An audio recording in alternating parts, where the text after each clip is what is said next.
Fun Bells. ദൈവമേ, എന്തൊരു ചൂടാണെങ്കും. എന്തു പറ്റി സർജു? ചെറിയൊരു വിഷമമുള്ളതുപോലെ തോന്നുന്നുവല്ലോ. എല്ലാം കുഴപ്പമില്ലല്ലോ. വരുന്നു അടുത്ത വേഷപ്പകർച്ചക്കാരർ. സ്വന്തമായി വിഷമുള്ള കോബ്ര പാമ്പായിട്ട് സർജുവിൻ്റെ സുഖവിവരങ്ങൾ ചോദിക്കാൻ വന്നിരിക്കുന്നു. നോക്ക് കാലു, നീ ആവശ്യമില്ലാത്ത ഒന്നും പറയണ്ട. ഞാൻ നിനക്ക് എന്ത് ദ്രോഹമാണ് ചെയ്തത് എന്നെ ഇങ്ങനെ വേഷപ്പകർച്ചക്കാരനെന്ന് വിളിക്കാൻ? കഴിഞ്ഞ കുറച്ച് ദിവസങ്ങളായി കാട്ടിലെ കടുത്ത ചൂട് കാരണം കാട്ടിലെ പക്ഷികളും മൃഗങ്ങളും വളരെ ബുദ്ധിമുട്ടിലായിരുന്നു. എങ്ങനെയെങ്കിലും നല്ലൊരു മഴ പെയ്തിരുന്നെങ്കിൽ ഒരാശ്വാസം ലഭിക്കുമെന്ന് എല്ലാ പക്ഷികളും ആഗ്രഹിച്ചു. ഈ കാട്ടിൽ ഒരു ചെറിയ കുളമുണ്ടായിരുന്നു. അതിൽ സർജു എന്നൊരു താറാവ് ജീവിച്ചിരുന്നു. കുറച്ചു ദിവസങ്ങൾക്ക് മുൻപ് അവൾ ആ കുളത്തിന്റെ കരയിലുള്ള വലിയൊരു അരയാൽ മരത്തിന്റെ താഴെ തിങ്ങിയ കുറ്റിക്കാട്ടിൽ മുട്ടകളിട്ടിരുന്നു. ദൈവമേ, എന്തൊരു ചൂടാണെങ്കും. ഈ ചൂടിൽ നിന്നും രക്ഷ നേടാൻ എനിക്ക് ഈ കുളത്തിലെ വെള്ളത്തിൽ മുങ്ങാമല്ലോ. പക്ഷെ കാട്ടിലെ ബാക്കി പക്ഷികളെ ഓർത്താണ് എനിക്ക് സങ്കടം വരുന്നത്. ആ പാവങ്ങൾ ഈ ചൂടിൽ വെന്തുരുകാൻ വിധിക്കപ്പെട്ടവരാണല്ലോ. സർജു, നീ കാട്ടിലെ ബാക്കി പക്ഷികളെക്കുറിച്ച് അധികം വിഷമിക്കേണ്ട കാര്യമില്ല. നീ നിന്റെ കാര്യം മാത്രം നോക്കിയാൽ മതി. സ്വന്തമായി ദിവസം 4 തവണ വെള്ളത്തിൽ മുങ്ങി കുളിച്ചിട്ട് കാട്ടിലെ ബാക്കി പക്ഷികളുടെ നന്മയെക്കുറിച്ച് വെറുതെ നാടകം കളിക്കുന്നു. വന്നിരിക്കുന്നു വലിയ കാരുണ്യവതി. നോക്ക് കാലു, നിന്റെ പേര് പോലെ തന്നെയാണ് നിന്റെ നിറവും. എന്നാൽ അതിനേക്കാൾ കറുത്തതാണ് നിന്റെ മനസ്സും. നിനക്കെന്താ തോന്നുന്നത്? കാട്ടിലെ ബാക്കി പക്ഷികളും നിന്നെപ്പോലെ സ്വന്തം കാര്യം മാത്രമേ നോക്കുന്നുള്ളൂ എന്നാണോ? ഏടി സർജു, നീ നിന്റെ തനി നിറം കാണിച്ചല്ലേ. അവസാനം കറുപ്പും വെളുപ്പും പറഞ്ഞുള്ള കാര്യം നീയും എടുത്തിട്ടു.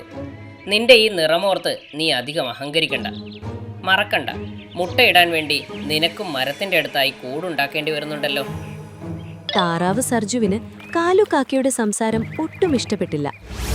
അതുകൊണ്ട് അവൾ കാലുവിൽ നിന്ന് മുഖം തിരിച്ച് സ്വന്തം മുട്ടകളെ തലോടാൻ തുടങ്ങി. അപ്പോഴാണ് അടുത്തുള്ള മാളത്തിൽ താമസിക്കുന്ന കോബ്ര പാമ്പ് അവിടേക്ക് വരുന്നത്. എന്തു പറ്റി സർജു? ചെറിയൊരു വിഷമമുള്ളതുപോലെ തോന്നുന്നുവല്ലോ. എല്ലാം കുഴപ്പമില്ലല്ലോ. വരുന്നു അടുത്ത വേഷപ്പകർച്ചക്കാരർ. സ്വന്തമായി വിഷമുള്ള കോബ്ര പാമ്പായിട്ട് സർജുവിൻ്റെ സുഖവിവരങ്ങൾ ചോദിക്കാൻ വന്നിരിക്കുന്നു. നോക്ക് കാലു, നീ ആവശ്യമില്ലാത്ത ഒന്നും പറയണ്ട. ഞാൻ നിനക്ക് എന്ത് ദ്രോഹമാണ് ചെയ്തത് എന്നെ ഇങ്ങനെ വേഷപ്പകർച്ചക്കാരനെന്ന് വിളിക്കാൻ? അല്ല ഗൗരി, നീ എന്തിനാ വിഷമിക്കുന്നത്? ഈ കോബ്രയെ കൊണ്ടൊന്നും ഏതെങ്കിലും പക്ഷിയുടെ മുട്ടകൾ തിന്നാൻ കഴിയില്ല. അല്ലെങ്കിൽ നമ്മൾ ഇന്നുവരെ ഈ മരത്തിൽ ഇത്ര സമാധാനത്തോടെ ജീവിക്കുമായിരുന്നോ? ഈ കോബ്ര എല്ലാവരോടും ചേർന്ന് നിൽക്കാൻ ആഗ്രഹിക്കുന്ന ഒരു പാവം പാമ്പാണ്. അവൻ മറ്റുള്ള ദുഷ്ടൻ പാമ്പുകളെ പോലെ ഒന്നും ആയിരിക്കില്ല. കാലുജി പറയുന്നതാണ് 100% ശരി.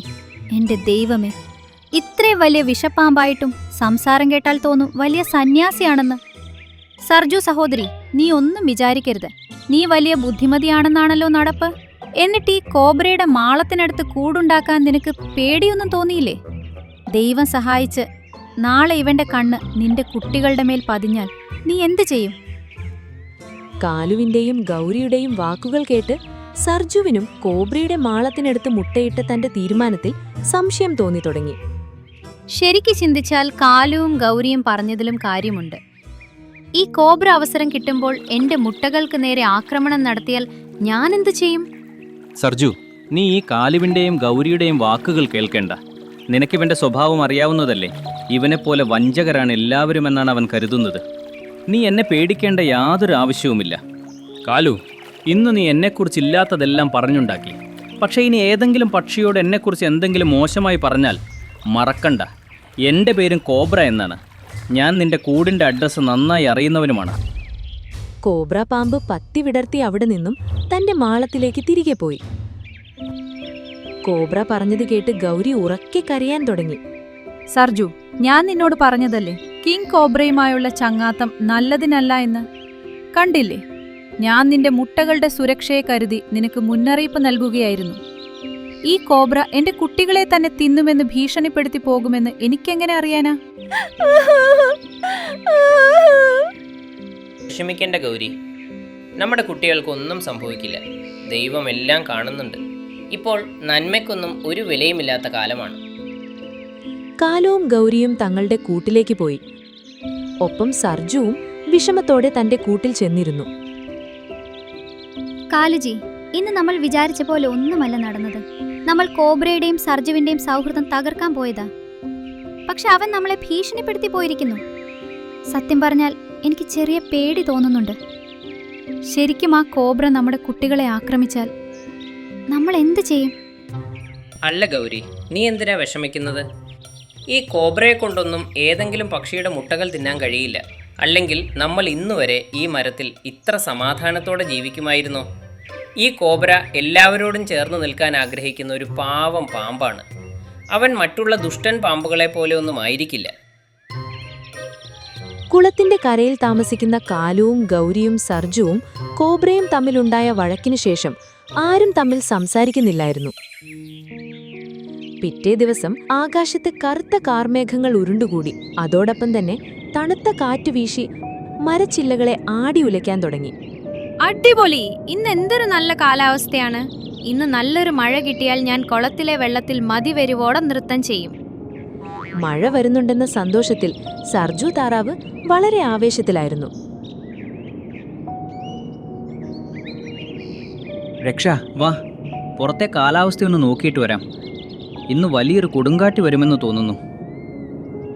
കോബ്രയും രക്ഷയും മാളത്തിൽ നിന്ന് പുറത്തുവന്ന് കാലാവസ്ഥ നിരീക്ഷിക്കാൻ തുടങ്ങി. രക്ഷ, പുറത്ത് ശരിക്കും മോശം കാലാവസ്ഥയാണ്. ഇന്നൊരു പേമാരി തന്നെ ഉണ്ടാകുമെന്ന് തോന്നുന്നു. അങ്ങനെയൊന്നും പറയല്ലേ. വലിയ മഴ പെയ്താൽ നമ്മുടെ മാളത്തിൽ വെള്ളം നിറയും. പിന്നെ വേറെ വഴിയില്ലാതെ നമുക്ക് വീടുപേക്ഷിച്ച് പുറത്തെവിടെയെങ്കിലും അഭയം കണ്ടെത്തേണ്ടി വരും. എങ്ങനെയെങ്കിലും മഴ നിൽക്കണേ എന്നാണ് ഞാൻ ദൈവത്തോട് പ്രാർത്ഥിക്കുന്നത്. അപ്പോഴേക്കും വലിയ ശബ്ദത്തോടെ ഇടി മുഴങ്ങുകയും അതിശക്തമായ മഴ പെയ്യാൻ തുടങ്ങുകയും ചെയ്തു. ദൈവമേ, ഇതെന്താ ഇങ്ങനെ? മഴ പെയ്യാൻ തുടങ്ങിക്കഴിഞ്ഞു. കാർമേഘങ്ങൾ കണ്ടിട്ട് അടുത്ത കുറച്ചു മണിക്കൂറുകളിലേക്ക് മഴ നിൽക്കുമെന്ന് തോന്നുന്നില്ലല്ലോ. രക്ഷയും കോബ്രയും വലിയ ആശങ്കയിലായിരുന്നു.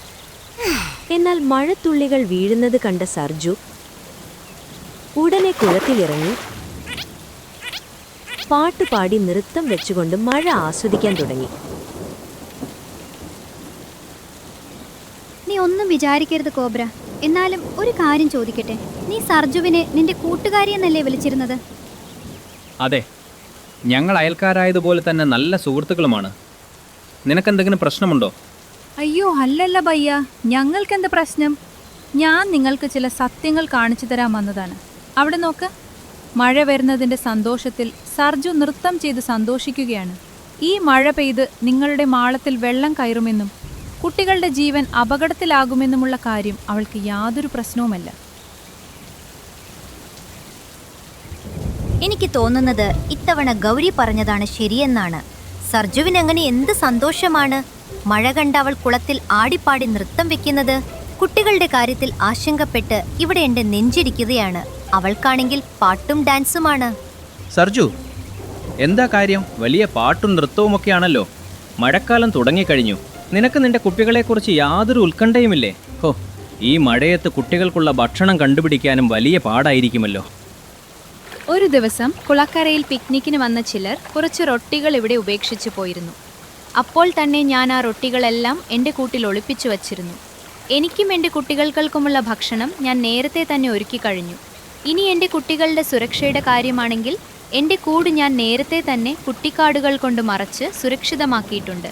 അതുകൊണ്ട് എനിക്ക് മഴ ആസ്വദിക്കാൻ പൂർണ്ണ അവകാശമുണ്ട്. സർജു പറഞ്ഞത് കേട്ട് കോബ്രയ്ക്ക് മറുപടി ഒന്നും പറയാനുണ്ടായിരുന്നില്ല. അതിനാൽ വിഷമത്തോടെ അവൻ ഭാര്യ രക്ഷയോടൊപ്പം അവിടെ നിന്നും നടന്നു നീങ്ങി. ഗൗരി, ഇതാണ് ശരിയായ സമയം. നമ്മൾ നമ്മുടെ പണി തുടങ്ങണം. പിന്നെ നോക്കണം ഇവർ തമ്മിലുള്ള സൗഹൃദം എങ്ങനെയാ തകരുന്നതെന്ന്. അവസരം മുതലാക്കി കാലു സർജുവിന്റെ കൂട്ടിലുണ്ടായിരുന്ന ഭക്ഷണം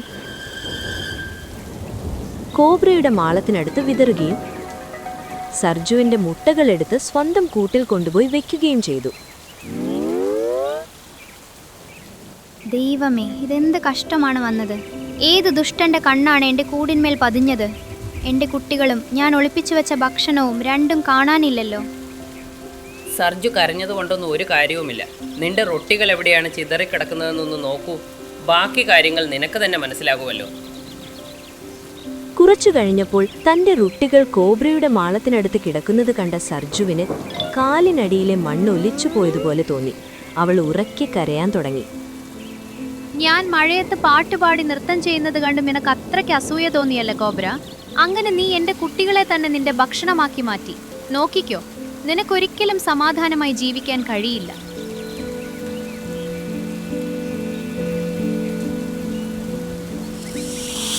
നോക്ക് സർജു, എൻ്റെ മേൽ വെറുതെ കുറ്റം ആരോപിക്കരുത്. ഞാൻ തന്നെ സുരക്ഷിതമായൊരു സ്ഥലം കണ്ടുപിടിക്കാൻ പോയതായിരുന്നു. ഇപ്പോഴാണ് തിരിച്ചെത്തിയത്. ഇതെങ്ങനെ സംഭവിച്ചു എന്ന് എനിക്കറിയില്ല. കോബ്ര തന്റെ കാര്യം ബോധിപ്പിക്കാൻ ശ്രമിക്കുകയായിരുന്നു. പക്ഷേ സർജു അവന്റെ ഒരു വാക്കും സമ്മതിക്കാൻ തയ്യാറായിരുന്നില്ല. ഞാൻ മഴയത്ത് പാട്ടുപാടി നൃത്തം ചെയ്യുന്നത് കണ്ട് നിനക്ക് അത്രയ്ക്ക് അസൂയ തോന്നിയല്ലേ കോബ്ര? അങ്ങനെ നീ എന്റെ കുട്ടികളെ തന്നെ നിന്റെ ഭക്ഷണമാക്കി മാറ്റി. നോക്കിക്കോ, നിനക്കൊരിക്കലും സമാധാനമായി ജീവിക്കാൻ കഴിയില്ല. ഇവിടെ സർജുവും കോബ്രയും തമ്മിൽ തർക്കം നടക്കുന്നതിനിടയിലാണ് രക്ഷയുടെ ശബ്ദം കേൾക്കുന്നത്.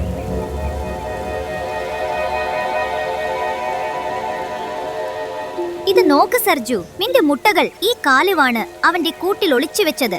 നമ്മൾ തമ്മിൽ തല്ല് പിടിപ്പിച്ച് ഒരു കാഴ്ച കാണാൻ വേണ്ടി ചെയ്തതാണവൻ. ഇനി ഞാൻ ഇവനെ വെറുതെ വിടില്ല. ഇന്ന് ഇവന്റെ മുട്ടകൾ തിന്ന് കോബ്ര പാമ്പുകൾ എത്രത്തോളം അപകടകാരികളാണെന്ന് ഞാൻ തെളിയിച്ചു കൊടുക്കാം. കാലുവിനെയും ഗൗരിയെയും ക്ഷമിക്കൂ രക്ഷ. ഇവർ രണ്ടുപേരുടെയും സ്വഭാവം ഇങ്ങനെയാണ്. ഇതിൽ അവരുടെ കുട്ടികളുടെ തെറ്റെന്താ? പിന്നെ എനിക്കും തെറ്റുപറ്റി. കാലുവിന്റെ വാക്കുകൾ കേട്ട് ഞാൻ കോബ്രയെ സംശയിച്ചു. എനിക്ക് എൻ്റെ സൗഹൃദത്തിൽ വിശ്വാസമുണ്ടാകണമായിരുന്നു. എന്നോട് ക്ഷമിക്കൂ കോബ്ര. ഞങ്ങളോട് ക്ഷമിക്കൂ. ഞങ്ങൾ ഇന്ന് തന്നെ ഞങ്ങളുടെ കുട്ടികളെയും കൊണ്ട് ഇവിടുന്ന് ദൂരേക്ക് എങ്ങോട്ടെങ്കിലും പോയിക്കോളാം. ഇനി ഒരിക്കലും നിങ്ങളെ ഞങ്ങൾ ശല്യം ചെയ്യില്ല. ഗൗരി മാപ്പ് ചോദിച്ചപ്പോൾ രക്ഷയും കോബ്രയും അവരെ ക്ഷമിച്ചു. പിന്നെ കാലുവിനും ഗൗരിക്കും ആ അരയാൽ മരം വിട്ടുപോകേണ്ടി വന്നു. അങ്ങനെ കാലുവിനും ഗൗരിക്കും അവർ ചെയ്ത തെറ്റിനുള്ള ശിക്ഷ ലഭിച്ചു തന്നെ തീർന്നു. സഞ്ജീവനം ഒരു ഭംഗിയുള്ള കാട്. അവിടെ പച്ചപ്പ് നിറഞ്ഞ മരങ്ങൾ, ചെടികൾ, മലകൾ, പിന്നെ ഒരു നദിയും ഉണ്ടായിരുന്നു. ആ നദിയിൽ ചില താറാവുകൾ പോയിക്കൊണ്ടിരുന്നു. പിന്നെ എല്ലാ മൃഗങ്ങളും അവിടെ വെള്ളം കുടിക്കാനായി വന്നുകൊണ്ടിരുന്നു. ആ താറാവിന്റെ കൂട്ടത്തിൽ ഡക്ക് പിന്നെ ഡ്രേക്ക് എന്ന ജോഡി ഉണ്ടായിരുന്നു. ഒരു ദിവസം ഡ്രേക്ക് ആ നദിക്കരയിൽ 2 മുട്ട ഇട്ടിരുന്നു. ഡക്ക് പിന്നെ ഡ്രേക്ക് അവർ 2 മുട്ടയും കണ്ട് സന്തോഷിച്ചു. അത് വളരെ നന്നായി നോക്കി. ആ നദിക്ക് കുറച്ച് അപ്പുറത്ത് ഒരു പാമ്പ് ജീവിച്ചിരിക്കുന്നുണ്ടായിരുന്നു. അത് അവിടെ നിന്നാണ് മൃഗങ്ങളെ നോക്കുക. എപ്പോ പാമ്പിന്റെ കണ്ണ് കൂട്ടിലുണ്ടായിരുന്ന ആ മുട്ടകളിലേക്ക് പോയോ, അത് സന്തോഷിച്ചു. ഓഹോ, എന്തോരം വലിയ വലിയ മുട്ടകൾ! ഇത് തിന്നാൻ ഒരു അവസരം കിട്ടിയാൽ വളരെ നന്നായേനെ. ഇവർ രണ്ടുപേരും എങ്ങനെയെങ്കിലും ഇവിടെ നിന്ന് പോയിരുന്നെങ്കിൽ. വൈകുന്നേര സമയം ആ നദിക്കടുത്ത് ഒരു കഴുക് വന്ന് വെള്ളം കുടിച്ചുകൊണ്ടിരുന്നു. അപ്പോ അവിടെ ഒരു താറാവ് കൂട്ടം വന്നു. ഡാർക്ക് ഡ്രേക്ക്, ഇത് നിങ്ങളുടെ മുട്ടയാണോ? ആ, ഈ മുട്ട ഞാൻ രാവിലെ വെച്ചതാ. ഓ, ഇതുകൊണ്ടാണോ നിങ്ങൾ രണ്ടുപേരും ഇന്ന് കുളത്തിന്റെ അടുത്തേക്ക് വരാത്തത്? അതെ, ഇന്ന് നാൾ മുഴുവൻ ഞങ്ങൾ ഇവരെ നോക്കിക്കൊണ്ടേയിരുന്നു. അയ്യോ, രാവിലെ മുതൽ ഒന്നും കഴിച്ചിട്ടില്ലേ? ഇപ്പോഴും കഴിക്കാൻ തോന്നുന്നില്ലേ? ഇല്ല, ഇപ്പൊ എനിക്ക് വിശപ്പ് സഹിക്കാനേ വയ്യ. പക്ഷേ ഈ മുട്ടകൾ വിട്ട് എങ്ങനെ പോകും?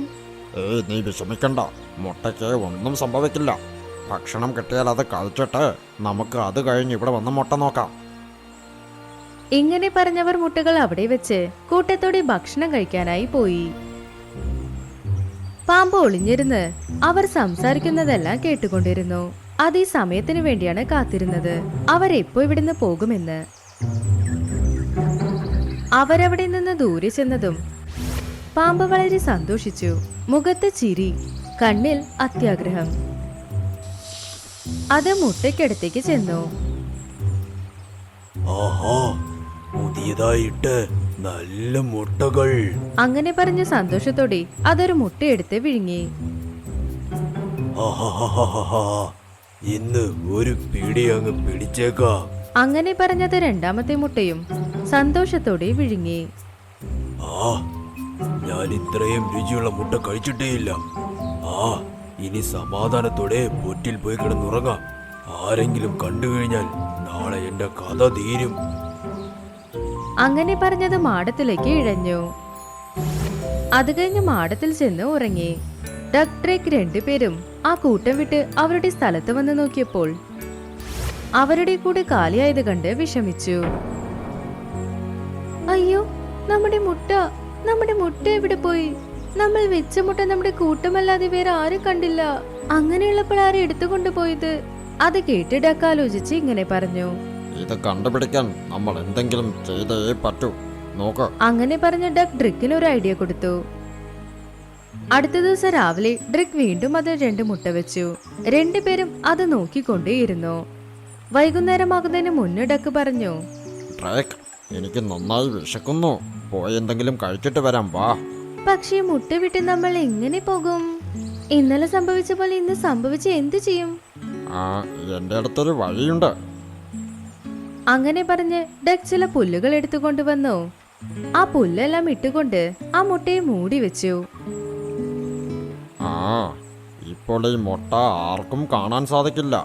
നമുക്കത് ഇവിടെ വിട്ടിട്ട് നന്നായി കഴിച്ചിട്ട് വരാം. അത് കണ്ട് ഡ്രിക്കും സന്തോഷിച്ചു. അത് കഴിഞ്ഞ് രണ്ടുപേരും വിഷമിക്കാതെ അവിടുന്ന് ചെന്നു.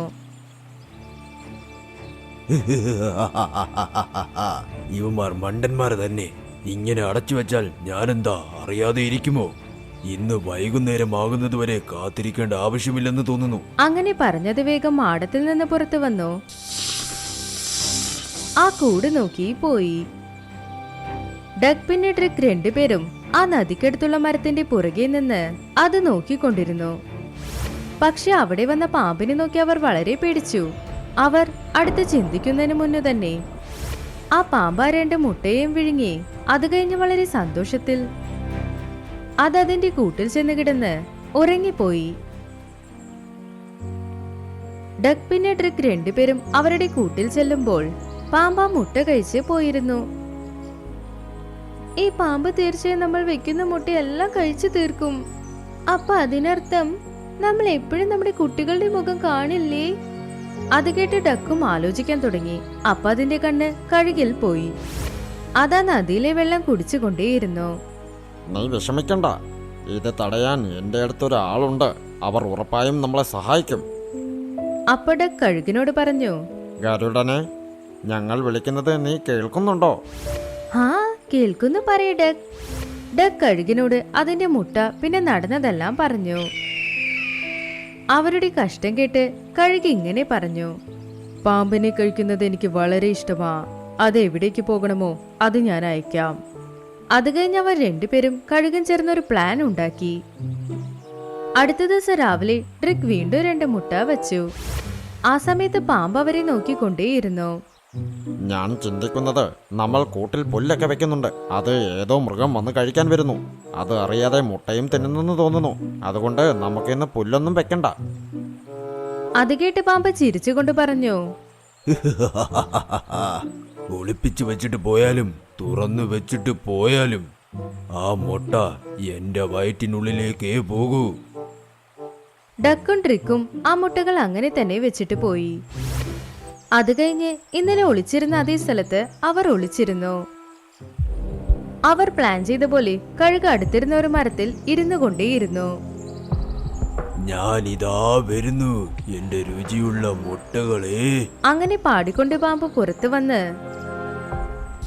ആ കൂട്ടിലേക്ക് ചെന്നു. അത് കൂടിന്റെ അടുത്തേക്ക് വന്നതും മരത്തിന്റെ മുകളിലുണ്ടായിരുന്ന കഴുക് വേഗം പറന്നെത്തി. പാമ്പ് മുട്ടകൾ കഴിക്കാൻ തല കുനിച്ചതും ആ കഴുക് അതിനെ പിടിച്ചു. കഴുക ആ പാമ്പിനെ കൊക്കുകൊണ്ട് കടിച്ചു പിടിച്ചുകൊണ്ട് ആകാശത്ത് അതിന്റെ ഒപ്പം പറന്നുപോയി. അയ്യോ, എന്നെ വിട്. ഇത് എവിടെ നിന്നും വന്നു? വിട്. അത് കേട്ട ആ കഴുക് സന്തോഷത്തോടെ ആ പാമ്പിനെ വിടാതെ പറന്നു. ഒരുപാട് നേരം പറന്നതിന് ശേഷം അതൊരു മലയ്ക്ക് മുകളിൽ ചെന്ന് നിന്നു. അവിടെ മുന്നേ 2 കഴുകുകൾ കാത്തുകൊണ്ടിരുന്നു. ആ കഴുക് ആ പാമ്പിനെ താഴെയിട്ടതും ആ 2 കഴുകും അതിന്റെ കൊക്കുപയോഗിച്ച് കൊത്തി കൊത്തി തിന്നു. അതിലത് ചത്തുപോയി. അങ്ങനെ ആ 3 കഴുകും ചേർന്ന് ആ പാമ്പിനെ ഭക്ഷണമാക്കി. ഇപ്പുറത്ത് ഡക്കും ഡ്രിക്കും അവരുടെ മുട്ടകൾ നന്നായിരിക്കുന്നത് കണ്ട് സന്തോഷിച്ചു. അവർ മനസ്സിനുള്ളിൽ കഴുകിന് നന്ദിയും പറഞ്ഞു. കുറച്ചു നാൾ കഴിഞ്ഞ് മുട്ടയ്ക്കുള്ളിൽ നിന്ന് കുഞ്ഞുങ്ങൾ വന്നു. അത് കഴിഞ്ഞ് ഡക്ക് പിന്നെ ഡ്രിക്ക് അവരുടെ കുഞ്ഞുങ്ങളോടൊപ്പം സന്തോഷമായി ജീവിച്ചുകൊണ്ടിരുന്നു.